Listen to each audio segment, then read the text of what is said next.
Hello everyone.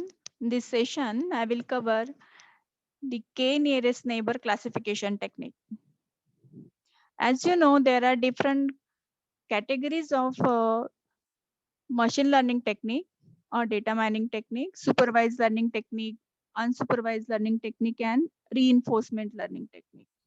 So my K nearest neighbor classification techniques comes under the supervised machine learning technique. So as you know, that supervised learning technique requires the training data set. So here also for the K nearest neighbor classifier, my input will be training data set, and we use this training data set to build the model, and this model we use to predict the class of new query. Like your other supervised learning technique, you might have learned different supervised learning technique in this syllabus. For example, decision tree, then a navy based classifier, right? So here K nearest neighbor classification technique works on the numerical data. But unlike other supervised learning technique, in the K nearest neighbor classification technique, we do not build the model till my query occurs in the data set. Right? Why it is called as the lazy learner? My K nearest neighbor classification technique is also called as the lazy learner because we need to wait for the query. Only after a query comes, we can calculate the distance of that query from the points, right, neighbors, to predict the class of the query. And that's why here it is called as the lazy learner. Right? We can't build here model, right, prior to the query to predict the class of the query. Right? So assume these are the some set of data points in my data set, right? So the simple logic behind this K nearest neighbor classification technique is what? For the given query, assume this is my query represented by this green circle, right? And these are my sample points, right? My class label of these red points is, for example, triangle, and class label for the square points are the blue points are the square, right? So my given training data set will have the class label associated with the each and every record, right? And with the help of here distance measure, right, we can calculate the distance of this query point from all these points, and we select here, right, in the problem statement, given value will be k, right? And we select here the k neighbors for this query, and we check for the majority of the class for that query point, right? With example, we will discuss in detail how k nearest neighbor algorithm works. There are many applications of k nearest neighbor classification technique, right? So like for example, computer vision application including optical character recognition and facial recognition, right? In both still images and videos we use for the classification, right? Predicting whether a person enjoy a movie, right, which he or she has been recommended, as in the Netflix challenges, right? Identifying the pattern in genetic data. Also, the K nearest neighbor classification technique you can use in the medical application to predict whether the given patient is with the positive disease or negative disease. Right? So there are many applications. Those are having the numerical data. We can use the classification technique for prediction. Right? So here with one example and application, we will discuss how it works. So assume this is my given training data set, right? This training data set is for the food type. My data set contains, for simplicity, we have taken only the 6 samples in the data set, right, for to understand the logic behind this algorithm, right? But when my data set have large number of records, definitely the accuracy of the model will be good, right? But for simplicity, we have taken only here these 6 records in the training data set. So why it is called as the training data set? Because my data set contains here the class label. Here in this data set, my food type is the class label. So how many categories are there? So there are 3 categories of the food here: fruit, then protein, and vegetable, right? And depending on the sweetness and crunchiness of the food, we want to predict here whether that particular food belongs to fruit category, protein category, or vegetable category. Right? So here 6 samples are given along with their food types. And along with these samples, the sweetness and crunchiness of the foods are given. I hope students you are clear with this data set, right? This will be the data set we will use to predict the class of the new query, right? So my 6 foods are given here: apple, bacon, banana, carrot, celery, and cheese, right? And also sweetness and crunchiness is given for this all food type. So here, for example, for apple, my sweetness is 10, intensity of the sweetness is 10, and crunchiness is 9, right? And the category is fruit here, right? So mostly in the training data set, the last column indicate here the class label. I hope you are clear with this basic concept. I will not repeat again here. I will assume you are clear with the basics of the supervised learning technique. Right? Then bacon is the another type of food where the sweetness is less. It is only 1 and crunchiness is 4, and that's why it is a category of the protein. Right? In the banana also, if you observe 10 sweetness and 1 is the crunchiness, and my type is the fruit here. Right? Similarly, here given values are for the carrot, celery, and cheese items. Right? So now we will use this training data set, right, to predict the class of my new query. Right? So if you plot this training data set on the scatter plot, assume these are the samples in my training data set. My x-axis represent here the sweetness of the food, and my y-axis represent the crunchiness of the food, right?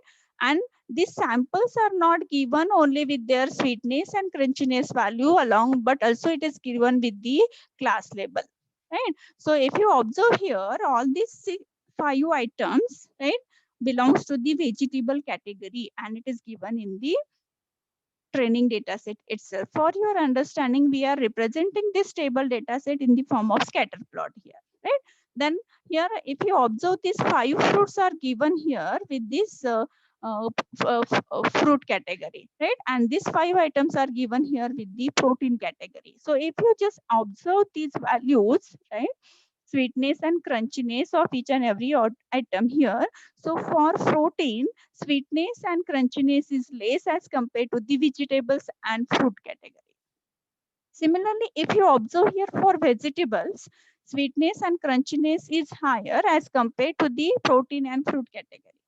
But for fruit category, sweetness is more, but here crunchiness is varying depending on the type of food here, fruit here. Right? For banana, my crunchiness is less as compared to the apple here.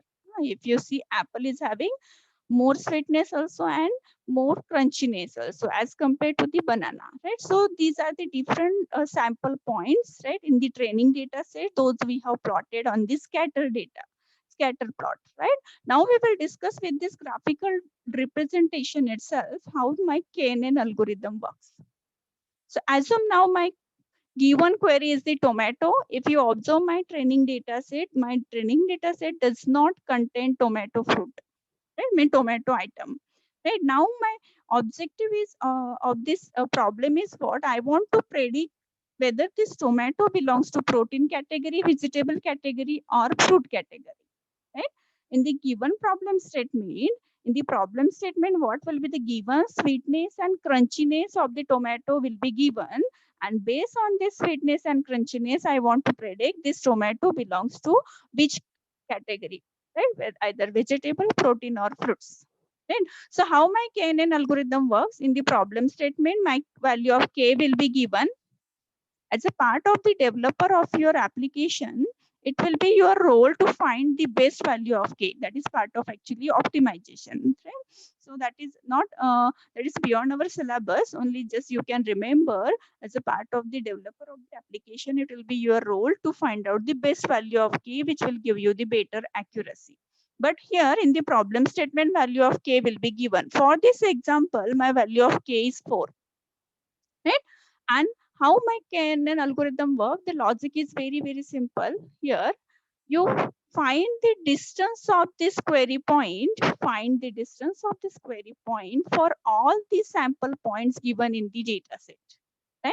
So in the first step, by using one of the distance measure, calculate the distance of tomato from nuts, bacon, shrimp, then cheese, fish, lettuce, all the data points given in the data set, not only for the K points, but many students confused here. We need to calculate the distance of query point from all the data points given in the data set, right? After calculating the distance of this query point, here my query is the tomato, right?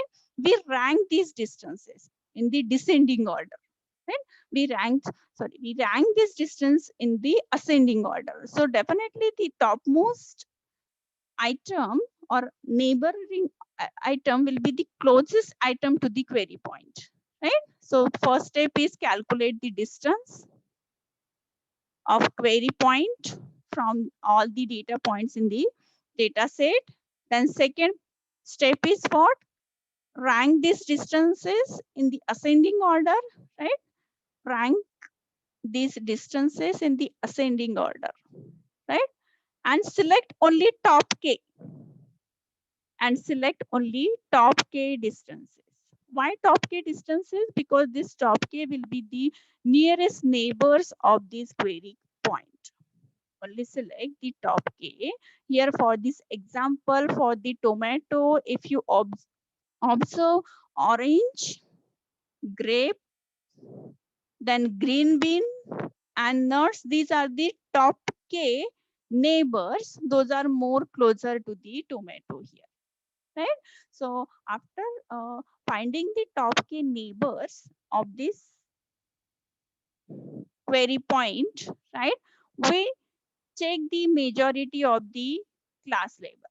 So if you observe this slide, right, for this tomato, two items are there. Those are closer to the tomato with the fruit data type. So how many fruits are there in the neighboring points? That is two fruits. Only one vegetable is there and only one protein is there, right? But two fruits are there. So majority of the class label is fruit, and that's why here, right, this is called as the voting. If we give the voting here, so my fruit will having the majority of the uh, point here, and that's why we select the fruit as a class label for this new query, that is tomato. So my tomato will be classified as a fruit type here. So like this, my KNN algorithm works here. So now we will discuss here with solution how we can apply this KNN algorithm to predict the class of the new query point, right? So as we discuss here, we need to use here the distance formula, right? Here we need to use the distance formula. So what distance formula we can use here? Now this is one of the application of your Euclidean distance. We can use here Euclidean distance or Manhattan distance or Minkowski distance to find the distance of this query from all the points in the data set, right? And all of you know what are the different distance measures available in the data mining family. So one of the distance measure is my Euclidean distance formula, right? My one of the distance is the Euclidean distance. So Euclidean distance you can use here to calculate the distance between the 2 points. So here my first point will be query point and second point will be the data points available in the data set, right? So here my given query is the tomato with the sweetness 6 and crunchiness 4, right? You know the formula for the Euclidean distance, under root of in bracket p minus q square. And how many terms we take here in the under root? That is the n attribute, right? Depending on the n attributes. So if my number of attributes are 2, for our example, number of attributes are 2, sweetness and crunchiness, right? So 2 terms will be there in the under root, right? So my first value indicate what here? The difference between the crunchiness of the 2 point and difference between the sweetness of the 2 points, right? And then we take their addition and then under root. So for tomato and green bean, here is the solution given. If we calculate the distance between tomato and green bean using Euclidean distance formula, we get this value 6 minus 3. For tomato, my sweetness is 6. So, and for my green bean, the sweetness is 3. Right? For green bean, my sweetness is 3, 6 minus 3 square. Plus for crunchiness, my tomato is having 4 value and for green bean it is 7. So 4 minus 7 square. So after solving this equation we get here 4.2. So the distance between tomato and green bean is what? 4.2. So like this, you can calculate the distance between the query and all the points in the data set by using one of the distance function. Right. So here is the given the function for the Euclidean distance and for the Manhattan distance formula. So whichever you will find best will you can use here in the solution. Right.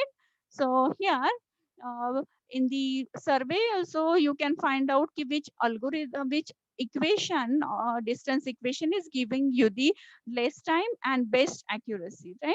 So here is the solution for our example. Against a complete solution is not given here. We have calculated the distance of my tomato query point from 4 neighbors. So here my first neighbor is the grape, then green bean that we discuss here. We are getting the distance 4.2. Then for a grape, if you calculate this Euclidean distance, you will get 2.2. Then if you calculate the distance of nuts from the query tomato, then you get here distance 3.6. And for orange, you are getting here the distance 1.4. So here in the solution only we have shown for the 4 points, but initially we calculate this distance for all the points. Then we take the ascending order of the distances, and we find that the first top k are more neighbor to the query points, right? And out of this 4 query points, we check for the majority. So if you observe here, there are two fruits. Those are neighbor to the tomato. So 2.2 and 1.4. And one is vegetable and one is protein. And that's why my tomato query will be predicted with the class label. That is, for tomato, class label will be fruit. Why? Because majority is of the fruit. Majority of the neighbors are fruit here. So my class label for tomato is fruit. I hope student you are clear with this. So one of the optimization problem is what? Choosing the appropriate value of k. So here also you can use the elbow method, right? The most famous method is elbow method that we can use to find the best value of k here, right? Many students confuse here, confuse between the k-means algorithm and KNN algorithm. So I want to clear one thing here, student. Here, K nearest neighbor is the classification technique. It is a supervised learning technique that you can use to predict the class of new query, right? But K means algorithm is the clustering technique that we can use to form the groups of similar objects, right? So both are different technique. Clustering technique is unsupervised learning technique, and here K is the supervised learning technique, classification technique, right? And also some Python packages are available to implement the here k nearest neighbor algorithm that you can use to build the model, and that you can use to fit the model, and you can predict the class of the new query. So k neighbors classifier is the inbuilt class available in the Python library that you can use to build the model, right? And to predict the class of new queries. Definitely it is as simple as like other classification technique, right? And here X will be your input data, right? X and Y will have your class label, right? So X is having sweetness and crunchiness, Y is having here class label, right? So here if you observe, this is my training data set represented in the X and Y variable here. That is, these are the sweetness and crunchiness, and these are the type of food here, right? And we can use this data set to fit the model, right? And we can use here predict function to predict the class of the new query. My new query is 6.4 for the tomato. Here for carrot it is 4.9. So ready-made output, automatic output you will get here, which will represent the class label of your query point. Right? I hope student you are clear with this. This is homework for you. You can implement, right? You can solve this example at home, right? And what is this problem statement? I want to clear this problem statement with you. In the following diagram, let blue circle indicate positive example and orange square indicate here negative example, right? Now here in the example, they have not given the data set in the form of table. They have given data set in the form of graph here, right? So you need to convert this graph into the table first, and then you can apply the KNN algorithm to classify the new point. Here, new point is given 6 to predict the class of this 6, right? Also in the problem statement, K value is given, that is equal to 3. So how you will solve this example? First, convert this given data set in the form of graph into the table. So if you see here, I have converted this graph into the table format. So X and Y are given. Assume this X and Y are the symptoms observed in the patient, right? The intensity of the symptoms observed in the patient, and the class label is also given for these 7 data points, right? For this data point. So here, if you observe for the X2 and Y4, my class is negative.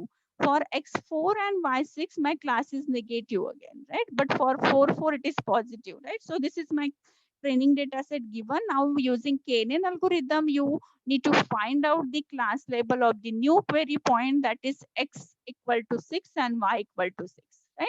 So this is homework for you, right? Thank you.